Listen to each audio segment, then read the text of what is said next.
Hello everyone, and welcome back to Warth Stories. I hope you all had a warm, joyful Thanksgiving filled with love and laughter, surrounded by family who cherish you. Our Thanksgiving was a mix of tender moments and absolute chaos, overshadowed by my mother's descent into what I can only call madness. If you're new here, check out my previous video on Warth Stories for the full backstory. It's a wild ride. Tonight, I'm sharing an update on my family drama, but also something deeply personal that's weighing on me. My wife, Elena, is at a fancy gala with a client, and I'm sitting here, alone, wrestling with unease while she shines under the chandeliers. This is raw, unfiltered, and real, so let's dive in. Let's start with my younger sister, Claire, who's always been a mirror image of our mother.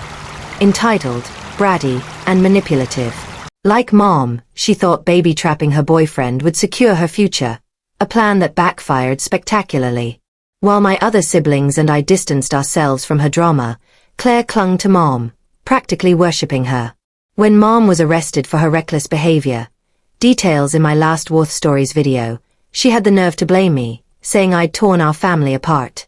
She even threatened to kick my ass if she saw me. I brushed it off, knowing her loyalty to Mom blinded her to the truth, but it stung, like a paper cut that won't stop bleeding. A few nights ago, at 4 a.m., Elena woke me up, her voice low and urgent. "Claire's on the porch," she said, peering through the blinds. My heart raced. "What do we do? Call the cops?" she asked, her eyes wide. I didn't like Claire, and it was the middle of the night. My first instinct was to dial 911. After all, what was she doing at our house at that hour? But I'm 44, not some hot-headed kid, so I decided to handle it with words. I pulled on a hoodie, the chilly air biting my skin as I stepped onto the porch, and told her to leave. "Claire, it's 4 a.m., and I don't want you here. Go." She didn't move. In the dim glow of the porch light, I saw her face, tear-streaked, eyes swollen, and in her arms, a tiny bundle wrapped in a blanket. Her newborn son, Noah. Her voice cracked, barely above a whisper. "Living with Mom is hell. I can't go back. Please." This wasn't the Claire I knew, the smug, defiant sister who'd thrown insults at me and my autistic daughter, calling us retarded, a word that cuts deep, especially since Elena suspects I might be on the spectrum too. She was broken, desperate, a shadow of herself. I asked why I should help after everything. Siding with Mom, hurting my family, dragging us through her mess. How do I know this isn't a trap? I pressed, my voice sharp. She just sobbed, begging, her body trembling like a leaf in a storm. Something shifted in me. The big brother instinct I thought I'd buried years ago, the one I'd metaphorically hit with a shovel and left in the backyard, clawed its way back. I sighed, turning to Elena. "Get her inside." Elena hesitated, her brow furrowed, but she nodded and opened the door. When Claire stepped into the living room's light, she looked like a ghost, pale, matted hair, dark circles like bruises under her eyes. We sat on the couch, the hum of the heater the only sound, and talked for hours. It was raw, messy, emotional, like peeling back layers of scar tissue from old wounds. Claire broke down, apologizing for everything. She got on her knees, tears streaming, begging for forgiveness, for siding with Mom, for her cruel words to me and my daughter, for dragging Elena into her apologies. She pleaded not to be sent back to Mom's house, her voice shaking with fear. As we talked, I learned just how bad things had gotten. Mom had spiraled into full-blown abuse, hitting and screaming at Claire even when she did everything right. Growing up, I'd always taken the hits for my siblings. If Claire drew on the walls with crayon, I'd say it was me to spare her Mom's wrath. As the oldest, it was my duty to protect them, even if it meant bruises on my own skin. But now, Claire was on her own, and Mom's behavior had escalated to a level of depravity I couldn't fathom. Mom was having loud, reckless sex with random men all over the house. In the living room, the kitchen, even Noah's nursery, where his tiny crib sat surrounded by stuffed animals. Worse, she was popping pills, spiraling into addiction, and trying to drag Claire into it. She'd wave them in my face, saying it'd make me feel better, Claire whispered, her voice hollow with exhaustion. Then came the bombshell, Mom was the one who called CPS on us. In my last Warth Stories video, I forgot to mention the CPS worker who showed up with the police, investigating false claims that I was abusing my daughter and Elena. The accusations ranged from physical to sexual abuse, and while I suspected Mom was behind it, I had no proof until Claire confirmed it. Mom had even planned to file for grandparents' rights, a desperate bid to control us, but thankfully, that's not a thing in our state. As we talked, Noah stirred in his crib, his cries piercing the quiet. Claire flinched, covering her ears and screaming at him to shut up. She collapsed into sobs, admitting she couldn't handle motherhood. "I love him, but I can't do this," she cried, her hands shaking. "I'm not cut out for it." I asked about the money Mom always seemed to have. In my previous video, I mentioned our family's theory that our grandfather paid Mom to get a hysterectomy after she inherited a chunk of money from our grandmother. Claire confirmed it wasn't a theory. Mom had baby rabies and pressured Claire, at just 14, to poke holes in her condoms to get pregnant, promising to help raise the baby. But since Noah's birth, Mom hadn't lifted a finger, only using him for social media clout, dressing him in shirts that said, "Grandma's baby," for her followers to fawn over. I pressed Claire about Noah's father. She admitted he left after she confessed to baby trapping him, unable to handle the betrayal. The housemaids and nannies? Mom fired them during a mental breakdown, leaving Claire to fend for herself. And Claire's dad? He'd given up on her years ago after her betrayals. She broke down, saying she couldn't care for Noah, that she loved him but didn't want the responsibility. She hadn't slept in days, her body and mind on the verge of collapse. I told her to rest while I took care of Noah and tried contacting her dad. That night, I called her dad, explaining the situation and urging him to help. He was cold, adamant that he wanted nothing to do with Claire after she'd chosen Mom, and even told him she wished her stepdad was her real father. I understood. Claire had hurt him deeply, twisting the knife with her betrayal. But I pressed, mentioning Noah, his grandson, which shocked him. He didn't even know Claire was pregnant. With a heavy sigh, he said he'd see what he could do. I hung up, feeling a mix of hope and frustration, and checked on Noah. He was tiny, innocent, caught in the crossfire of our family's dysfunction, his little chest rising and falling as he slept. Claire slept for 2 days straight, her body finally giving in to exhaustion.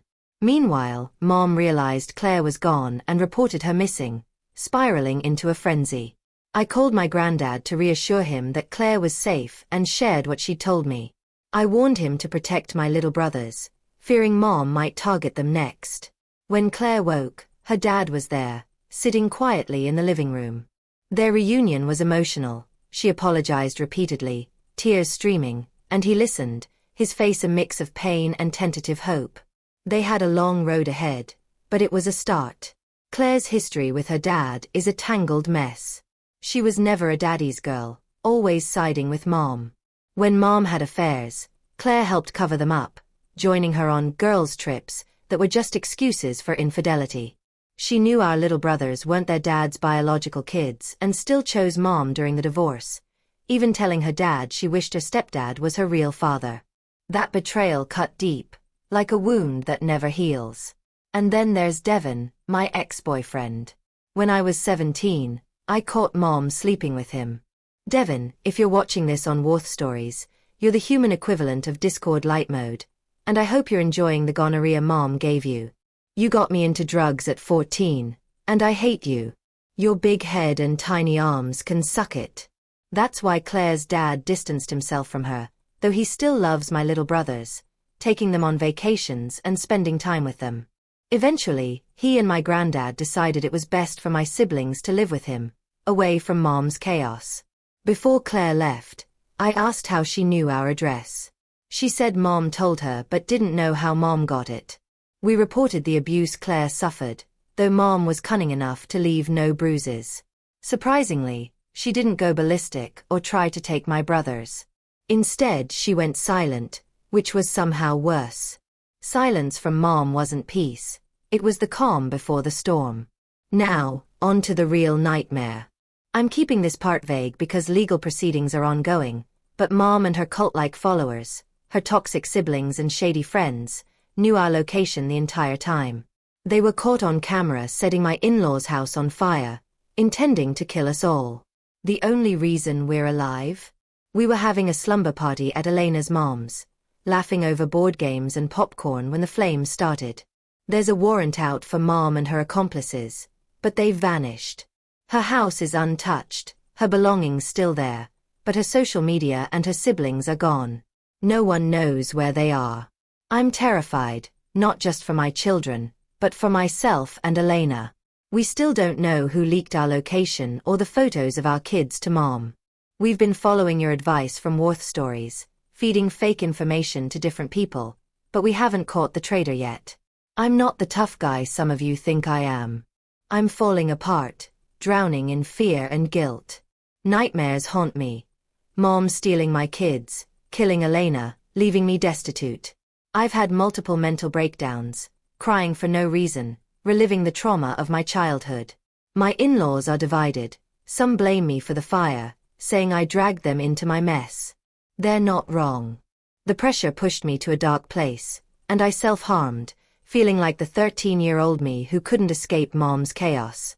Some even told Elena to divorce me, claiming I'm a liability. Her mom shut them down after I landed in the hospital, but the damage was done.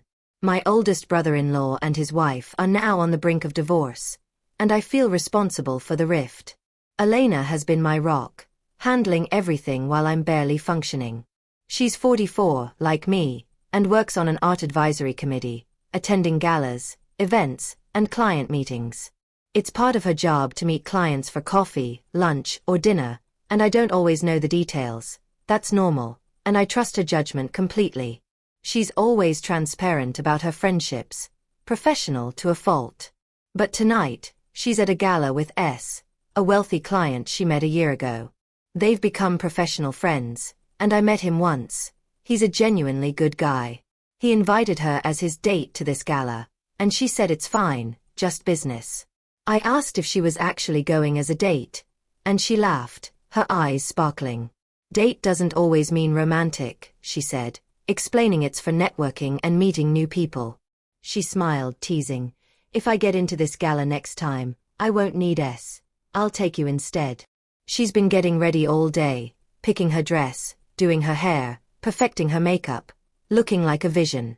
She's sharing her live location, texting during breaks, and won't go to private places or his hotel after. She'll be back around midnight, maybe later, as these events sometimes run into the early morning. But I'm uneasy, and I've never felt this before. At 44, I'm not insecure. Elena would kill me if I went on a date with another woman, even platonically. I could pick a friend, even another woman to go out with. But I don't, out of respect for our marriage and love for her. It's about choices and sacrifices. I didn't stop her because I respect her career, but the image of her on another man's arm, shining under chandeliers, twists my gut. I trust her completely, but the thought lingers, like a splinter I can't pull out. Tonight, I'm coping hard, sitting in our quiet house, the only sound my daughter's soft snores. I might watch Home Alone to honor my dad, who passed away recently. Christmas without him will be brutal. We'd watch that movie, smoke a joint before our daughter, and stare at the tree lights, laughing at the simplest things. My birthday's on January 2nd, and I dread it without his lopsided cake and off-key singing. The next morning, I woke to the smell of coffee and Noah's soft coos. Elena was in the kitchen with our friend's daughter, Emily, making pancakes while Emily braided our daughter's hair. They were giggling, lost in their own world, and for a moment, life felt normal. But the weight of Mom's disappearance lingered like a storm cloud. I checked my phone, no updates from the police. The warrant was still active, but Mom was a ghost, slipping through their fingers like smoke. Claire texted me a photo of Noah, sleeping peacefully at her dad's. "Thank you for saving me," she wrote. I didn't feel like a savior. I felt like I'd failed her by not stepping in sooner. Growing up, I'd protected my siblings, but I'd given up on Claire, assuming she was too far gone. Now, seeing her vulnerability, I wondered if I'd misjudged her. Elena handed me a mug of coffee, her eyes soft. "You okay?" she asked. I shook my head, unable to lie. She pulled me into a hug, and I cried, the tears soaking her shirt. We'll get through this, she whispered. But the fear of Mom lurking, plotting her next move, was paralyzing. Later that day, my granddad called. He'd moved my little brothers to their dad's, far from Mom's reach. His voice was heavy, worn down by years of her chaos. I should have cut her off sooner, he said. Maybe none of this would have happened. I didn't know how to respond. Mom's destruction wasn't his fault, but I understood the guilt. It was the same guilt I carried, wondering if I'd enabled her by not cutting her out completely. Emily suggested baking cookies to distract ourselves, and I agreed, hoping the simple act would ground me. The kitchen filled with the smell of vanilla and laughter as my daughter sneaked bits of dough, her giggles echoing. Emily shared stories from high school, reminding me of simpler times when my biggest worry was passing algebra. For a few hours, I forgot the fear, the guilt, the nightmares. But when I went to bed, they returned. Mom's face, twisted with rage, her hands reaching for my children. The police called with an update. Mom's car was found abandoned in a parking lot, but no sign of her or her siblings. The investigation was ongoing, but leads were thin. They asked if I'd noticed anything unusual before the fire. I racked my brain, but Mom was always watching, always scheming. She'd known our address, our routines, even details about my kids. Someone was feeding her information, and the betrayal stung like a fresh wound. I started therapy with Dr. Ellis, a kind woman who let me be human. She didn't judge or push me to be strong. I was diagnosed with depression and started medication, but the fog in my mind didn't lift overnight. Elena attended sessions with me, learning how to support me without burning out. She was patient, even when I snapped or retreated into silence. But tonight, as she's at the gala, I'm alone with my thoughts, wrestling with this new unease. I keep checking my phone, waiting for her texts, picturing her laughing with S, her arm looped through his as they navigate the crowd. I hate that it bothers me. I trust her, but the jealousy is there, raw and uninvited. Christmas Eve arrived, and Dad's absence hit like a tidal wave.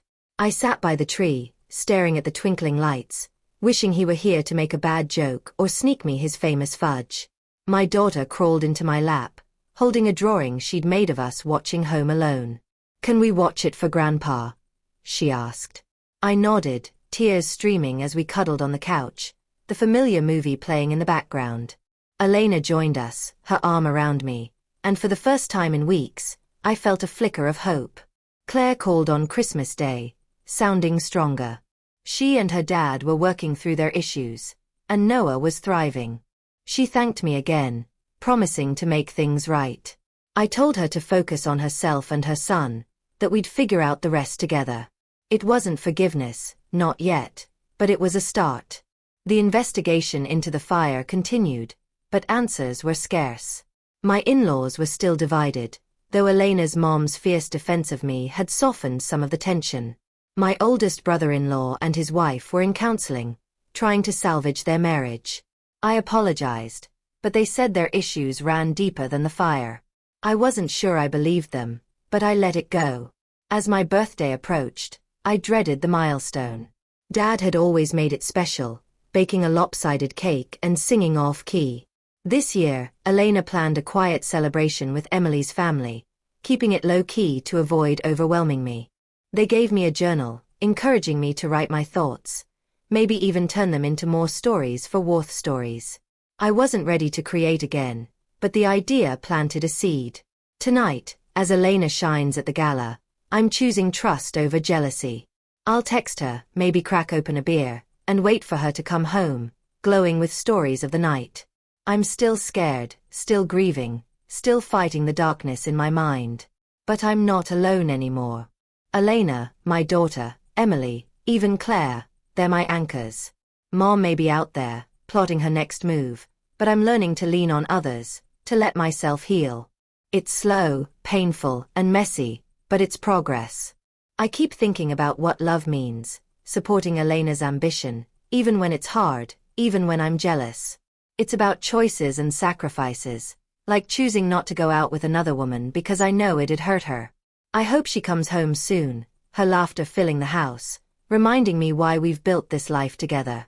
I'll be okay, even if tonight feels heavy. Thank you for listening to my story on Warth Stories. If you enjoyed this video, please like, share and comment for my support.